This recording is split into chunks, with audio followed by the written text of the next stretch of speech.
And we are now live, Chairman. Thank you very much. I'd like to welcome you all to our Committee of Adjustment meeting on Wednesday, February 8th at 7 p.m. I'd like to call the meeting to order. I'll start with the meeting by recognizing our First Nations, Métis, and Inuit peoples of Canada as traditional stewards and caretakers of the land. We acknowledge that Clearview Township is located within the boundaries of Treaty 18 and the traditional lands of the Anishinaabe, Haudenosaunee, Teonatani, Wendat, and is home of many First Nations, Métis, and Inuit peoples as part of an intricate nationhood that reaches across Turtle Island. At this time of truth and reconciliation, we welcome the opportunity to work together towards new understandings and new relationships and ask for guidance in all we do. Do any members have an interest arising out of the minutes of the last meeting or listed on the agenda, or any pecuniary interest? None seen. Do any committee members have any comments or a motion with regard to the minutes to be adopted this evening from last month? None. Can I get a motion to accept said minutes from last month? Dan and Robert, all in favor? Carried.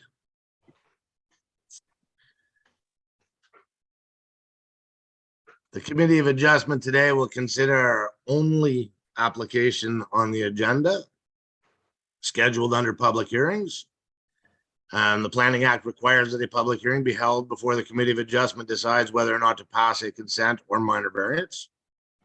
I will now turn the meeting over to Christine to read the application and the recommendation and any comments that we have received pertaining to this file. Thank you, Chuck.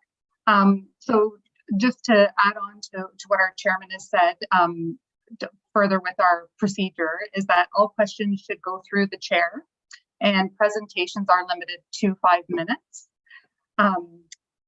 Notice of these applications was posted on the subject properties on or before December 22nd, 2022, being at least 14 days prior to the hearing. Notice of these applications was also sent by mail to the assessed owners within 60 meters of the subject properties.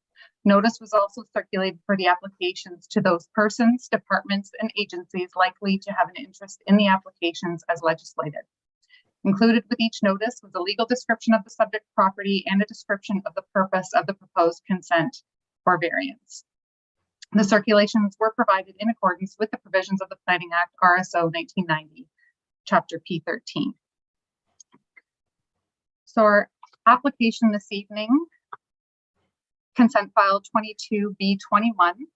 The subject application concerns lands municipally known as 2265 Concession 11 South, formerly Nottawasaga, and legally described as Concession 11, Part Lot 14, and Reference Plan 38120, Part 2. The purpose and effect of the application is to sever one rural residential lot. Proposed severed lot, 100 meters of frontage, overall 1 hectare, 2.5 acres, vacant land. Retained lot, approximately 200 meters of frontage, overall 38 hectares, 95 acres, with dwelling and accessory building.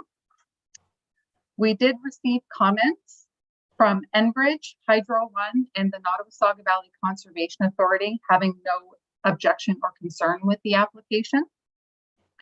We also received peer review comments from RJ Burnside, and I will read those. Proposed building site is a 0.8 hectare feature located to the immediate north of the proposed building site, largely within the adjacent property. On-site surveillance of the Signorini property indicates that the entirety of this area within the property and also 20 meters beyond the property boundary is occupied by upland forest, and there is no wetland present. MNRF mapping shows the unevaluated wetland extending into what the consultant has mapped as cultural wetland. Please fix the discrepancy and provide further description of the cultural wetland conditions at the site of the unevaluated wetland. 2, on page 19, general statement that the impacted area does not meet the greater than 10 snags per hectare requirement of significant wildlife habitat. However, no targeted leaf-off surveys were conducted of the cultural wetland forest to be impacted. From page 26, small number of remnant mature trees along the northern property boundary. How many? 2 are mentioned within the deciduous forest unit, and these are set back from the proposed building site. Are there other mature trees, and are they also set back from the proposed building site? From page 12, it is noted that there is an old fence line bordering the west edge of this woodland that holds a number of large trees, mainly sugar maple and a few black cherry. This includes several specimens in the range of 30 to 40 centimeters diameter, and one specimen at the north end measuring 55 centimeters diameter. Sugar maple often include knotholes that can be used by bats for roosting. It would be beneficial to know the number of these fence line trees that will be removed and the general condition.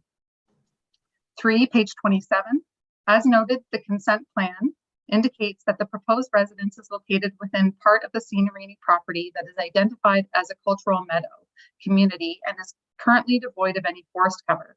For this analysis, it is hypothetically assumed that a loss of up to 0.2 hectares of tree cover in adjacent forest communities is to accommodate construction is theoretical possibility. Ecological land classification mapping shows open agriculture and cultural wetland within the proposed building site. Please update either mapping or report to be consistent, especially with the use of cultural meadow, open agriculture, or culture meadow, cultural wetland. Furthermore, neither consent plan or ELC mapping show the proposed area residence to be currently devoid of any forest cover. Please update report accordingly. Why is a loss of up to 2 hectares of upland forest assumed? No development is proposed near the upland forest eco site. Is this a reporting error or up to 2 hectares, 0.2 hectares of cultural wetland is proposed? Please clarify. Page 26 states that the proposed building site maintains a minimum separation of at least 30 meters from the closest of these trees, and there is no direct incursion of landscape alteration within the zone of separation. This implies there will be no impact to the upland forest eco site in the northeast corner of the proposed east lot. However, the quote from page 27 contradicts this. To clarify matters, the consultant should map a 30-meter buffer at the limits of the upland forest eco site. The proposed building site should be located outside this buffer, and no intrusions during the construction should occur. This will maintain the integrity of the upland forest eco site, which is candidate habitat for species of special concern and contains potential bat maternity roots trees. Page 31. Prior to the onset of construction, a barrier should be placed on the perimeter of the area designated for clearance. In the area designated for clearance, is it the same as the proposed building site? If not, please provide further details of the clearing required to accommodate the proposed driveway, drive shed, and dwelling. Page 32, plans for compensation planting should be developed in consultation with the MBCA. It is expected that the MBCA will no longer be commenting on matters of compensation. Minimum size of area and or number of plants should be specified. It is acknowledged that the extent of clearing required will inform the scale of compensation plan. As such, the compensation and monitoring plan can be submitted separately in an environmental impacts study addendum at a later date when more details of the development are known. Page 32 states compensation planting should be within the cultural meadow open agriculture area to the west of the proposed building site, preferably contiguous to the expanding upon the existing forest cover on the perimeter of the open habitat. This is satisfactory since it is anticipated that it will improve wildlife linkages and mitigate edge effects. Page 32, driveway and construction activities may impact mature trees at western edge of woodland, which have been flagged as candidate bat maternity roost habitat. As such, tree removal window should take into account possible presence of endangered bats, i.e. trees must be removed between October 1st and March 31st. County OP comments. According to Schedule 5.1 of Region of Simcoe Official Plan, portions of the proposed building site are within the Greenlands. As per section 3815 of the official plan, development is not permitted in the Greenlands.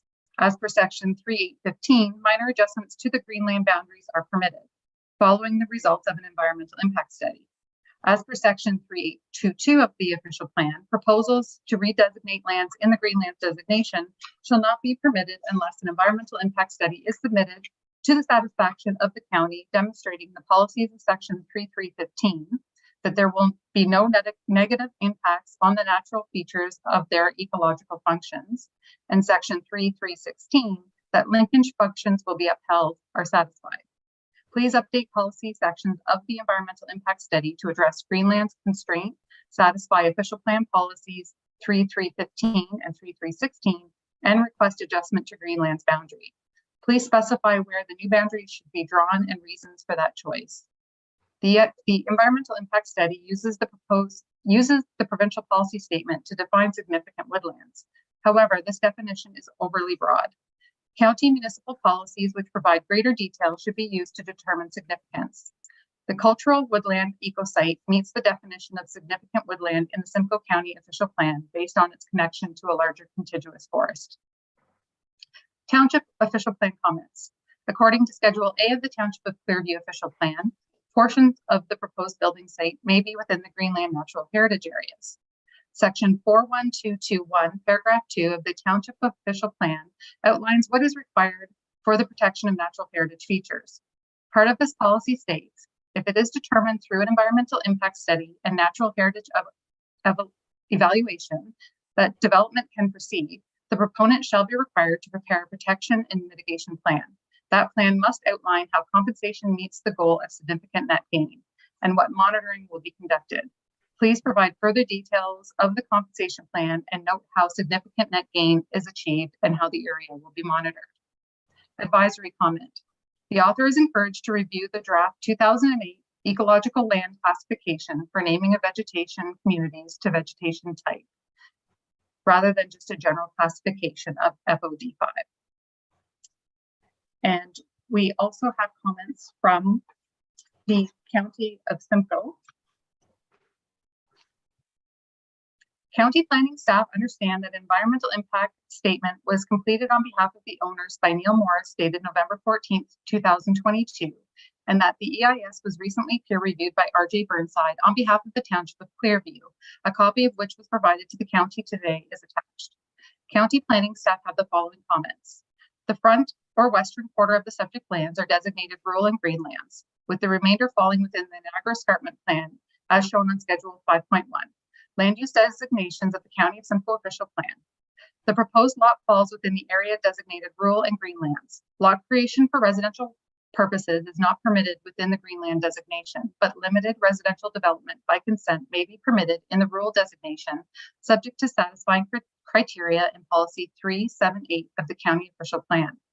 It is understood that peer reviewer is requesting updates and revisions to the EIS, including additional description and details of its site conditions and proposed tree removals, buffer mapping, compensation plantings, and other points of clarification.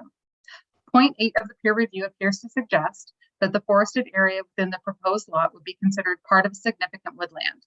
As previously noted, lot creation for residential purposes is not permitted within the Greenlands designation, and therefore the county would not be able to support the proposed consent. If through the revised EIS, the consultant is able to demonstrate that the proposed lot is outside of any key natural heritage features, i.e. unevaluated wetland or significant woodlands, and the proposed building site is outside of the minimum 30-meter vegetation protection zone required as per the growth plan policy 4241, county planning staff would consider that a refinement to the county Greenlands designation has been justified and the proposed consent to be in conformity with the Greenlands policy of the county official plan. Please provide the county with a copy of the updated EIS for review and comment when available, and updated comments can be provided. And I have a recommendation from the planning department.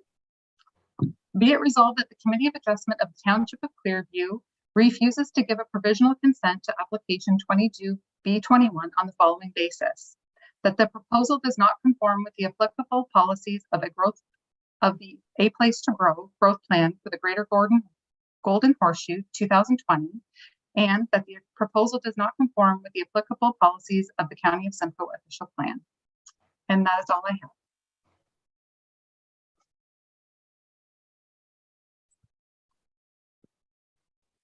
Thank you, Ms. Taggart.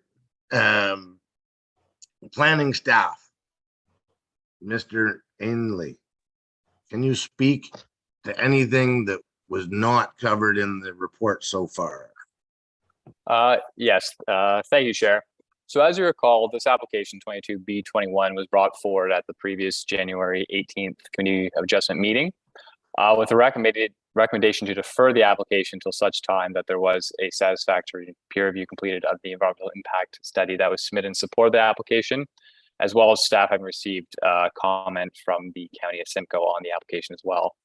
That information was received prior to the meeting, and municipal staff were able to prepare the report that is currently before committee members tonight for consideration. And that report was developed based on the findings submitted, or the information submitted to date, and the findings of that information was provided more subsequent. That said, I think the report is pretty self-explanatory, similar with the comments received from the township's peer review consultant as well as the County of Simcoe. But again, if there's any questions, I'm happy to address them. All right. Does the applicant or agent representing the applicant have a presentation or discussion, add to the discussion to the file before us? Mr. Chair, if I may, You may. apologies. My name is Andrew Pascuzzo. Apologies, I don't have, I won't be able to turn on my my camera here with the risk of losing connection completely. So apologies for that. But I hope you can hear me clearly. So I am Andrew Pascuzzo. I'm a registered professional planner. I participated in the January Committee of Adjustment meeting as well. I'm here today on behalf of Cheryl and Todd Senarini, who are the owners of the property. And as has been explained by Christine, this is a proposed severance for a 1 hectare lot out of a 40 hectare lot. To get right to the crux of things, I understand that the staff report before you recommends refusal. And it's pretty clear to me what the reasons for that are. These are the opinions of your professional planning staff. That these are the two concerns: that the consent does not conform to the growth plan, and that the consent does not conform to the Simcoe County official plan.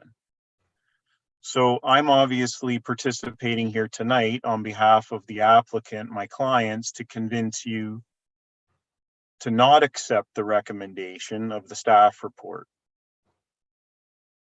and alternatively to approve the consent application with conditions. I don't see an option right now in front of you. So by the end of my spiel, I hope there will be some consideration for option B, which is to go ahead and approve the consent. There will then probably be a third option, which would be deferring to get additional information if that's required. I hope we're not refusing, though. Let me just start off by saying that. So it's worth noting that first off, that the growth plan natural heritage mapping has not been ground truth. That's important to note. Furthermore, the growth plan mapping is technically not in place until it has been designated in the County of Simcoe official plan and within the Township of Clearview's official plan. Neither of these exercises has been completed to date. In fact, the municipal comprehensive review process at the County of Simcoe has been postponed indefinitely, is my understanding. It's also worth noting that the County of Simcoe Planning Department and Simcoe County official plan, in theory, may be dissolved in the near future based on Bill 23 changes. It's also worth noting that site-specific environmental impact studies can be completed to provide clarity on the natural heritage features in mapped areas. A professional ecologist by the name of Neil Morris was retained by my clients, the Santorinis, to complete an EIS for the property. The conclusions of the EIS were that the consent is consistent with the PPS, the provincial policy statement. Mr. Morris did not go into details of the growth plan, and he did not respond to the growth plan. He is participating tonight, and I hope that he can address some of the committee's concerns. So it's also important to note some of the physical characteristics of where we're proposing the severed lot. So the front portion of the proposed lot is actually outside of the wooded area and is currently occupied by a field. The rear portion of the proposed lot is occupied by a wooded area. And the characteristics of this woodland, I assume Neil will get into more detail within his presentation later on. Just to reiterate, he is a professional ecologist, and it's my understanding that he's the only ecologist that has actually been on the site. The environmental peer reviewer, RJ Burnside, has requested additional clarification, which in my opinion, our ecologist will be able to provide in an updated report, but verbally here tonight. It's important to note that the peer review report did not say that the consent should be refused. It simply asked for additional information. So one option in theory would be for the committee to defer a decision until our ecologist has provided that additional information required to address the peer review consultant's concerns. However, it is my opinion that it is unnecessary to delay a decision at this point, as our professional ecologist is of the opinion that the consent will conform with the growth plan and the Simcoe County official plan. I'm going to turn it over to Neil now. I'm hoping he's able to participate. So just to note, he is a professional ecologist and he's been on the site a number of times throughout multiple seasons, but I'll let him to speak to that.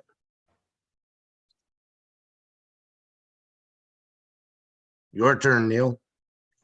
Okay, can you hear and see me okay? Yes, I can. All right, thank you, Mr. Chair.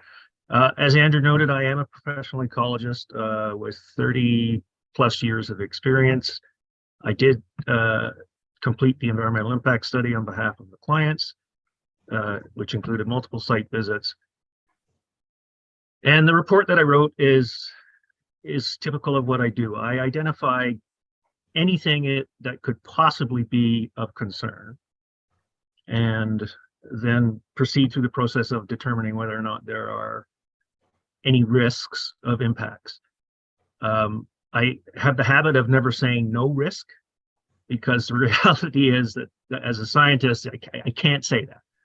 So I will use terms like very low or no meaningful risk or things like that. So when a peer reviewer reads a report, they may interpret that one way or the other. So I'll certainly give leeway for that and anybody else who has read the report. I have been through the peer review report in detail. I can say in summary that there's nothing in that would lead me to change my conclusions. And the chief conclusion of the report is that the consent could proceed without any negative adverse impacts on natural features of interest. I can elaborate on some of that. I feel sorry for Christine, who had to read that full detailed statement, and I don't think I want to burden you all with specific responses to those comments at this point. But if there were any specific questions that you wanted to address, or you wanted me to address, I'm very happy to do that at this time. I will reiterate just in closing here that as a professional ecologist with as much sort of interest and support of natural heritage policies as anybody, I can confidently say that this is a proposal that has no negative adverse effects. All right, I will turn it over to Mark to ask any questions that he has. Thank you, Mr. Chair. Can you hear me? Yes, Okay. I read the report. My question will be directed to Neil, I think. It's a thorough report. The environment seemed to be well advised or protected. When I read the reports from the county, talking about the county portion first or objection first, it would seem to me that there's some midway that maybe a updated EIS or an updated answers to their questions may lead to the county to approve, if I read correctly, and I am not an environmentalist, but it would seem that they're offering an opportunity for some feedback that might help them change their decision, their position. And I would hope that perhaps the applicant could provide that to them. But my question is really with regard to the provincial policy, and I'm not clear in how you could influence their objection. And can you enlighten me on that?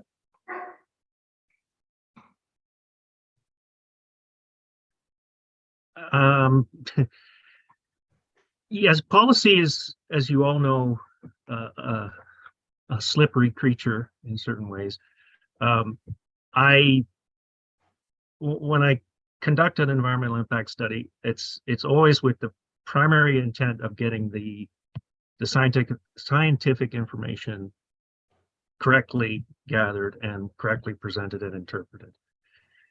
As far as the policies go, I've encountered many situations where people interpret them differently. I've encountered many situations where there's question as to which policy is actually relevant in the given state of the official plan. That stuff, no disrespect to planners, I don't mean to be implying anything there, but they there is a consistent inconsistency, for lack of a better way to describe it. So my interpretation is based on the ecology and the function of the features. I obviously I must give consideration to policy, and I do that in the report. There's again some question as to what constitutes an impact. If you were to cut down one tree, a person could argue that there's an impact. Personally, I try and take a step back and look at the functional ecology of the entire property and the surrounding lands, and come to a conclusion based on that perspective. So I'm not sure what I could say specifically at this time. There is one point that might be worth considering, in that the greenlands, which is probably one of the most important layers here, that is, if you look at the map, it's a straight line. And as we know in nature, there are no straight lines. So it's obviously something that was created by interpretation of aerial imagery. And it's, as it's always noted, these things are approximate and subject to field verification. In my work that I did, including looking at old aerial photos, characterizing the woodlands that are there, the boundary for the greenlands, as it's depicted in whatever schedule it is of the official plan, corresponds with the maple forest. So that's the FOD5 that we were making reference to, the upland maple forest. It's very close. I'm almost positive that is the origin of the original line that was drawn. That being the case, there is about 100 square meters, maybe 200 square meters of that particular forest community that is currently inside the proposed boundaries of the new lot. That being the case, and where the building envelope is, I'm very comfortable in saying that there's going to be no impact on what is currently delineated as greenlands. So that may be helpful from a policy perspective. does that answer your question, Mark? It does and it doesn't. I understand what Neil's saying, and I would expect that he's correct. And I think that the lines that, for example, differ between the county plan and the township plan could be argued, and perhaps the county could be convinced. I'm still struggling with the provincial policy and the places to grow. Maybe Nick or Andrew could comment on their concern, clarify it. I'm just unclear on it. I'm happy to jump in here if I may, Mr. Chair. It's Andrew again. Okay, I've been down this road on a number of other files with regard to agricultural mapping as well as natural heritage mapping. And it's important to note that the way the growth plan works is the layer of mapping that the province has for natural heritage has not been ground truth. It still needs to be ground truth. It needs to go through the upper tier official plan, which is the County of Simcoe, Municipal Comprehensive Review, and the Township of Clearview official plan, which it's mapped back in 2001.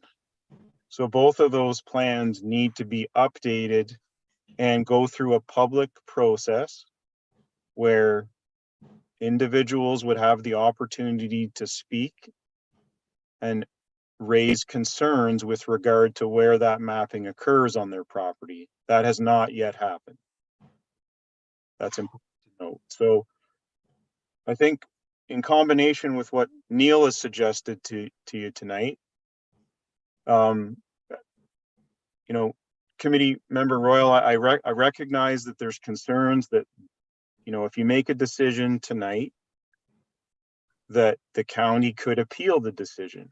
And it's my respectful submission that we've been through this process on other files with this exact committee, and there was not an appeal from the County of Simcoe, or it was withdrawn at a later date on other files. So it's one of those things where we don't have clearance from the County of Simcoe right now. And I do believe at a later date, it's possible that we may get it, but we don't have it in front of us tonight. So understood, Andrew. If Nick could weigh in to see any clarity for Mr. Royal, it would be appreciated. Yes, thank you, Chair, to committee member Royal. Yeah, just to speak to the growth plan policies on there. So I guess the challenge I'm having is that in my report, I do indicate the natural heritage systems mapping is not currently in effect as indicated in the report. But I would like just clarification on the EIS did ground truth. That was a ground truthing of the site, and it did identify that these lands are a significant woodlot, which is a key natural heritage feature. So I would argue that the ground truthing has been completed and has identified that the lands do support uses that or support key natural heritage features that the policies of the growth plan currently prohibit development on. So that's basically the premise of my concern, and that was the reason for my recommendation in there. And that's why I required the EIS to be completed because again, we do realize that the mapping from a high level can vary, and I think that's similar with the county policies as well. And the intent is that the EIS comes in to identify those features. I realize that the report provided, or the EIS provided by Mr. Morris, indicated that there's no significant impacts, but from municipal staff's perspective and our review of the policy, it's not necessarily the impact or the size of it for those tests that are to trigger. The growth plan clearly states that no development is permitted in key natural heritage features. That's been identified. This wooded area, majority of the wooded area has been identified as that based on the information received to date. And similarly, the County of Simcoe has also reviewed it and identified that the Greenlands severances aren't permitted in the Greenlands designation, and that designation has not changed at this point in time based on the information received. So I would just try and hopefully help kind of reiterate the reasons where we came to the conclusion in our report, and hopefully that clarifies some of your questions.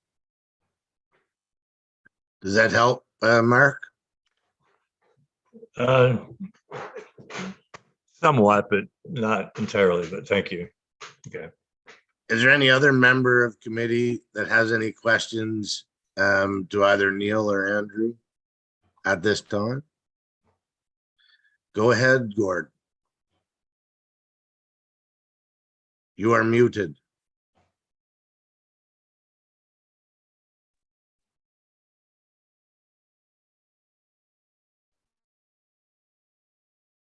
You gotta hold the button.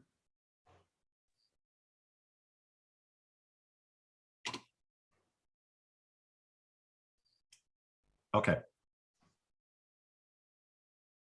Thank you, Mr. Chairman. I'd like to address my questions to Neil. It seems to me in the first report, Neil, that you did not indicate that there was no impact on the environment in those areas of significance. But tonight you're saying that there is, you're comfortable in saying that there is no impact on the environment. Can you explain that change? I don't think that there is a change, to be fair.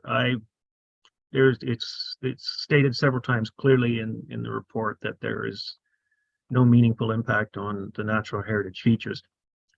Through the peer review, I think they were fair in pointing out some discrepancies. Part of that is context. Part of it is also language, as I was referring to earlier, as saying no risk or low risk, things like that. And also, I fully admit that there is one paragraph in there that is I was working on multiple reports at the same time, and I've included information that was relevant to a different property in this report. And I will clarify that most certainly, but I think that may be the source of some of the confusion as well. Because I thought it said minimal, but in your first report, and tonight you're saying no impact. So I think that's an important point. So according to Calvin Dempster from the county, he says, if through the revised EIS, the consultant is able to demonstrate that the proposed lot is outside of any key natural heritage features. And I think that's important in what he's writing here. So I guess what I'm asking is, are you comfortable in saying that you can demonstrate that it is outside of any key natural heritage features? And can you put that in writing and on paper to satisfy Calvin's request? That in part depends on what we are referring to as key natural heritage features. And I also do question the veracity of the position that everything has to be outside those features. The provincial policy statement makes clear allowance for development within various features, so long as an EIS can demonstrate that there's no impact. So Right. I'm not sure what answer to give you at this point. Well, it seems to me that they're saying that the EIS doesn't satisfy that. That's what I take from this. Yes, and I question whether that's a valid requirement. Okay. Yeah. And it also depends on your interpretation of what is the natural heritage feature.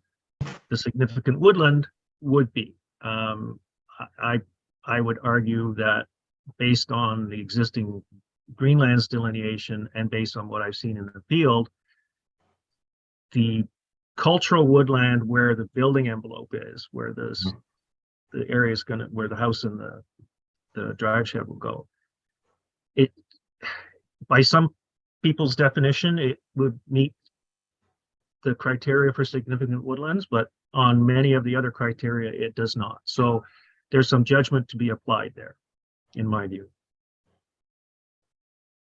Okay. I've maintained that I think this is a good application. I do, however, think that given that the county and Nick at the municipal level are requiring clarification of that, I think it's important that we supply that. So I would lean towards deferring until the requirements are approved to give you the opportunity to satisfy the requests from Nick and from Calvin. That's my opinion. I still think it's a good application. I just think we need a little bit of clarification and something in writing that satisfies those two levels of government. That's my opinion. I'm happy to listen further. Thank you. Are there any other members of the committee who have any questions on the tip of their tongue? for either of our presenters? Robert? Yeah, I'd like to coincide with Gord's comments there that I do believe also it's a doable consent, but at this time I would also lean to defer until the I's are dotted and the T's are crossed. That's all I have to say. Dan, any questions on your mind?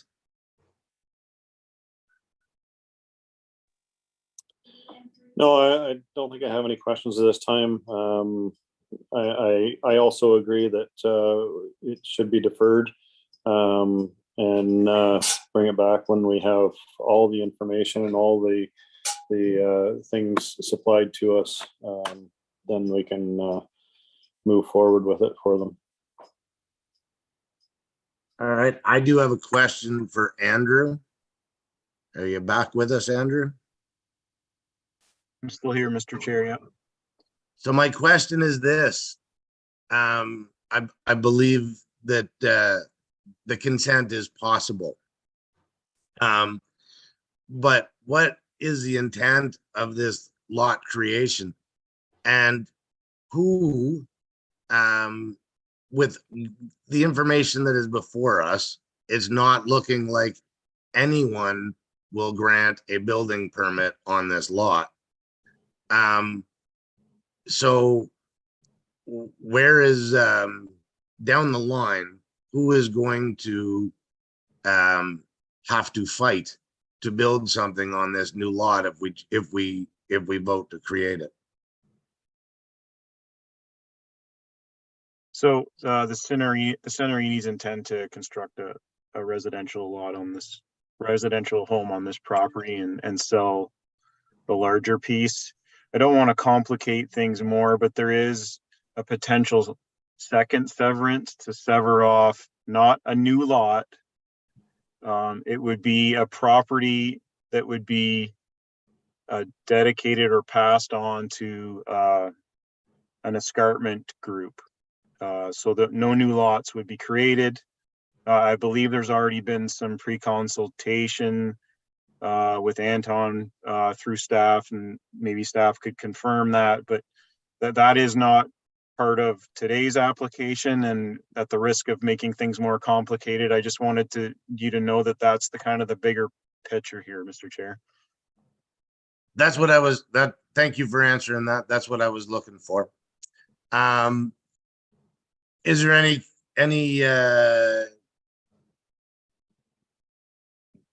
I'm looking for a motion from committee, one way or the other, which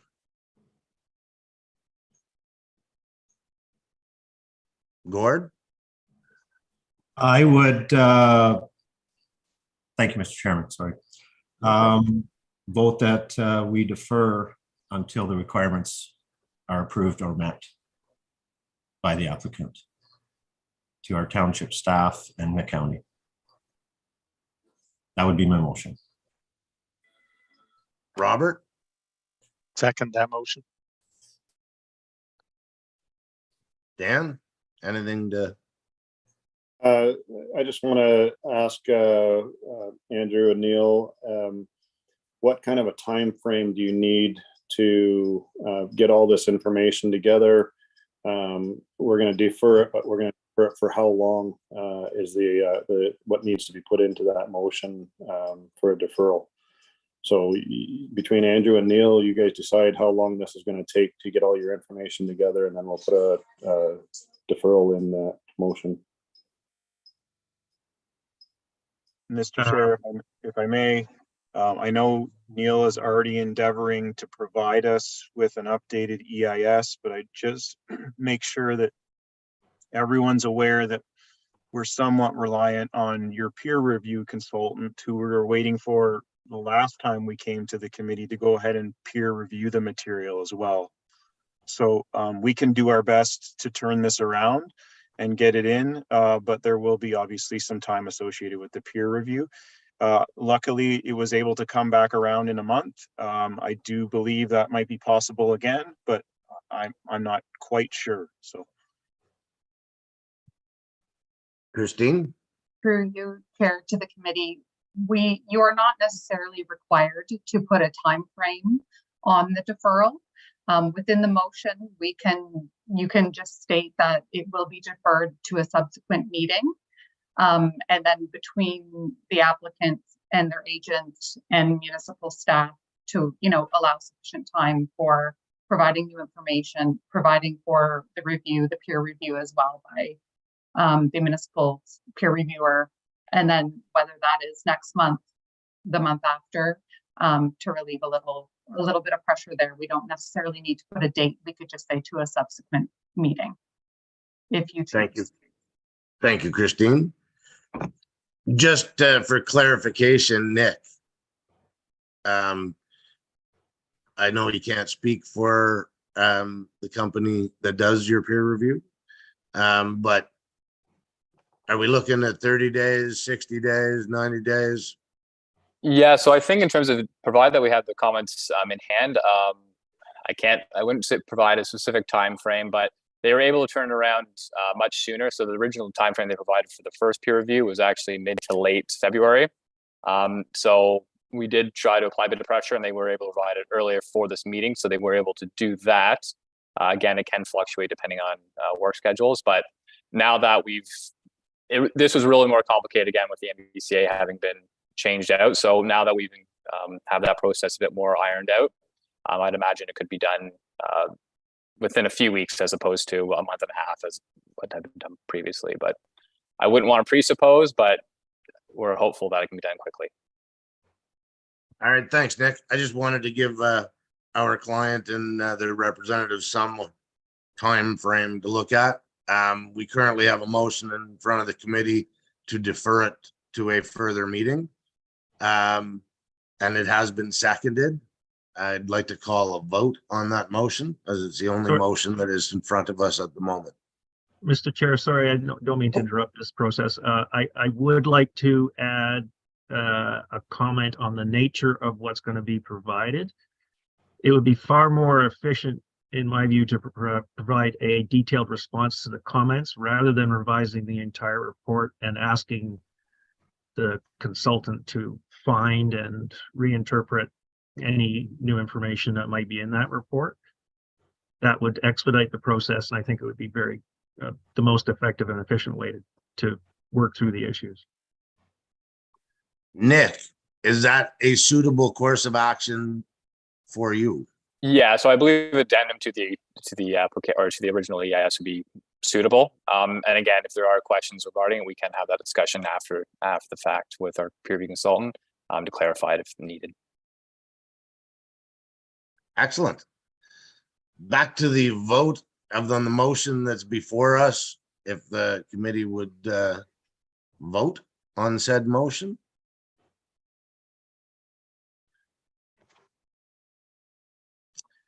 Carried. We will defer this file until a future meeting. I read the entire 107-page report that was given out. I look forward to an addendum of, let's hope, less than 107 pages, where we can discuss this at a future meeting. I thank you for your time, Neil and Andrew, and I apologize to Cheryl, but we will get through this process, and hopefully it is in your favor. That is the only file that is on the agenda this evening. We can now move to new business. Is there any new business, Christine? I have no new business this evening. Do we have a future meeting to attend? We do. March 8th, we do have applications that will be heard. Excellent. Is there anything the committee would like to discuss that you're allowed to discuss under new business? No? Yes? Gord? Go ahead. Thank you, Mr. Chairman. Christine, have you made any progress on the hybrid meeting in the council chambers? Maybe you could comment on that. Sure. So thank you for providing feedback through the survey that I put out to all of you. And so basically the findings of that survey were that while the majority of you wish to go to a hybrid format, you prefer for that to remain in the evening, which presents some constraints in terms of staffing. So unfortunately, based on the hybrid format, I cannot run the technology and the meeting at the same time. That would just be a little too onerous for me. And so we unfortunately at this time do not have a staff person that could assist me. So typically it's only been myself that ever attend, and our other staff are already inundated with quite a number of evening meetings that support council. And so that doesn't mean that there isn't still a possibility to progress to that. It's a matter of working out all of the constraints to accommodate that. So unfortunately, we don't have an answer yet as to exactly when we could make that happen. But as of right now, unless I get an additional staff person or we are able to move the time up into the work day, where there would be maybe a staff person available during our working hours, we would stay status quo for now.